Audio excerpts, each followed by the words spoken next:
Hello, John. Welcome to the early days of micromobility. The early days of micromobility is a mobility podcast about those mobility experts, pioneers who were really at the beginning of our industry and who really marked their stamp on our industry and played a big role and a big impact.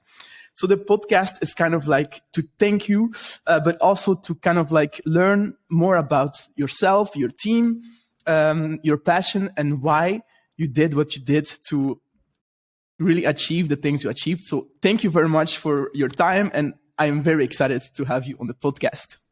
Me too, Konstantin. Thank you. I'm a big fan of yours. All right, thank you very much. So I'm going to jump right into the questions. With every founder that comes on this podcast, we always ask about their own personal journey to kind of like set the tone of the interview. So please tell me more about your professional life before you joined mobility, because I want to understand what triggered you to really join mobility that early, because you were really, really early. So that's really interesting to know. So please tell us.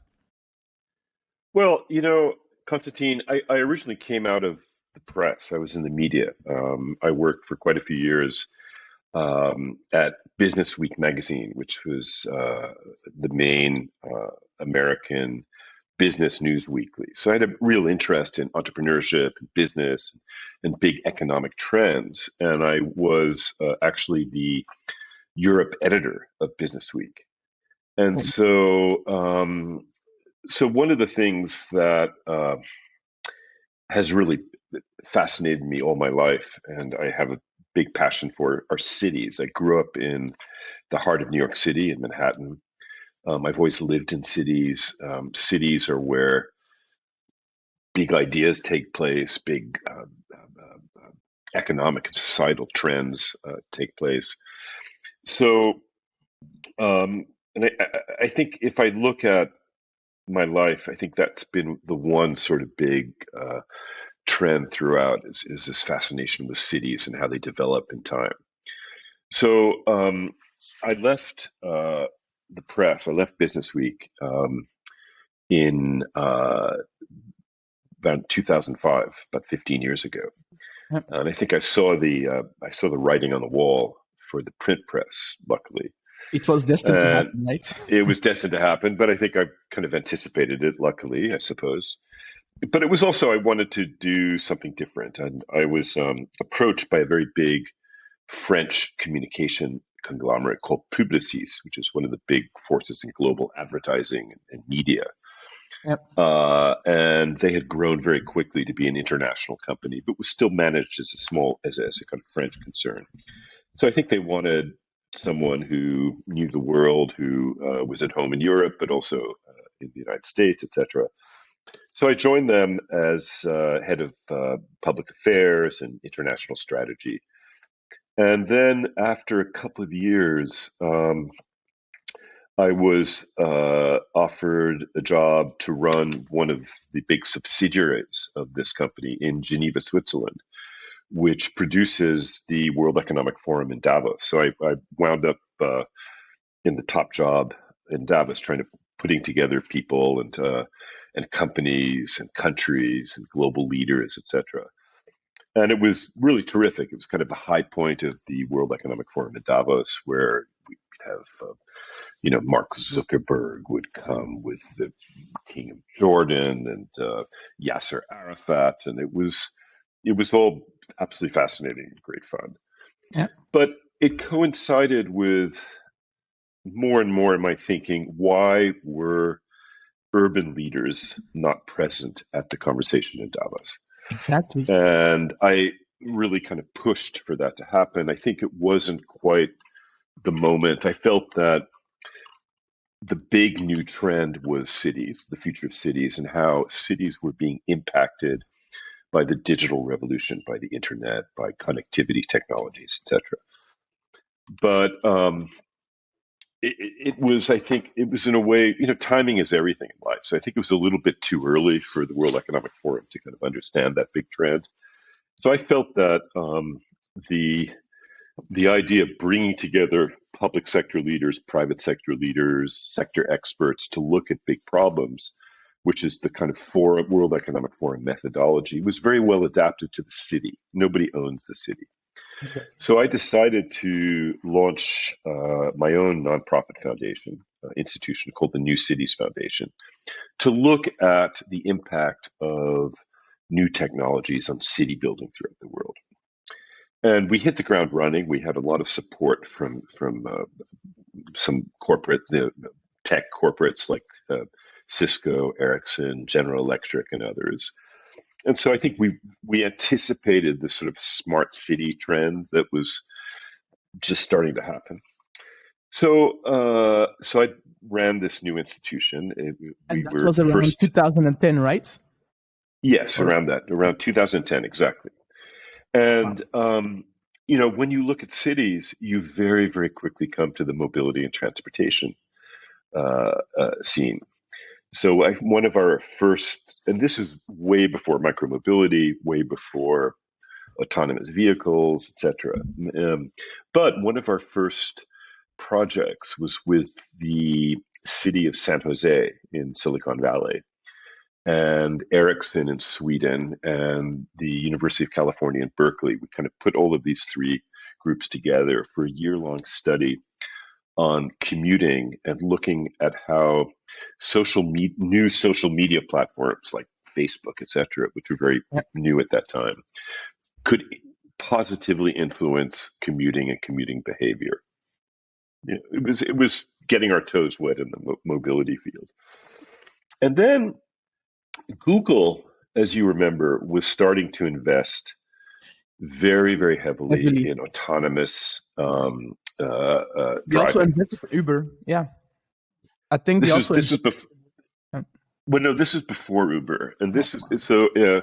Google has a unit called Google X, which is their moonshot program, and so they started looking at autonomy. It was the first really concerted effort anywhere in the world in autonomous mobility. So they were investing very heavily, and they wanted to understand, I think, how autonomy in the future would fit into an urban context, autonomous mobility. And so they knocked on our door. We were very happy to bring in Google as a member and to talk about this subject with them because it's very interesting. And it was really exactly at the same time that Uber, in fact, was still a small San Francisco-based startup that developed an application for calling up chauffeur-driven cars, and they had just started offering services in New York at the time. And I think it was that combination of autonomous mobility via Google, ride-hailing via Uber. We suddenly thought, wow, this is going to be one of the biggest mega trends of all time. Because this was essentially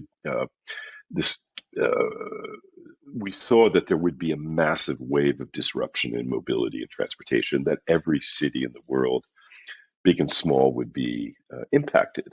So as an organization that looks at cities, we had to understand what was going on. So we decided to organize a small, very high-level conference that brought together some of the key people who were working in future urban mobility. And Google actually liked the idea a lot, so we organized the first gathering at Mountain View in California at their headquarters. And it was really one of the first times anywhere in the world that people working in autonomy were meeting people in battery electric, were meeting people in mobility as a service. This is before micromobility. I mean, this is before. Way before. And then before the early days. It was early days, and it was absolutely electric. I mean, it was so fascinating. And so we decided to, at the New Cities Foundation, launch a research program on connected mobility.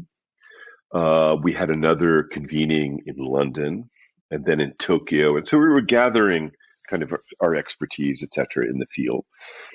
And then I started looking at Los Angeles. which is a city that I really didn't know that well. And as a New Yorker, I always kind of hated Los Angeles, too many cars, etc. It wasn't a city I understood. But in 2015, the city council in Los Angeles adopted something called the 2035 mobility plan, which was a look 20 years into the future at what LA would be. And it was essentially a blueprint for post-car Los Angeles. I thought, wow, that's really interesting. We came out to LA and we realized this is a city that really had starting to have a vision. It was, some of the worst traffic in the world, Yeah. smog, and it's a city completely built around the motor car, but was starting to think seriously about what comes after True. the car. And so we thought, why don't we take this itinerant high-level conference, move it to Los Angeles, and build it out in a kind of South by Southwest or Davos way, and bring together the key stakeholders in mobility, both public and private. And that led to the launch of CoMotion in 2017.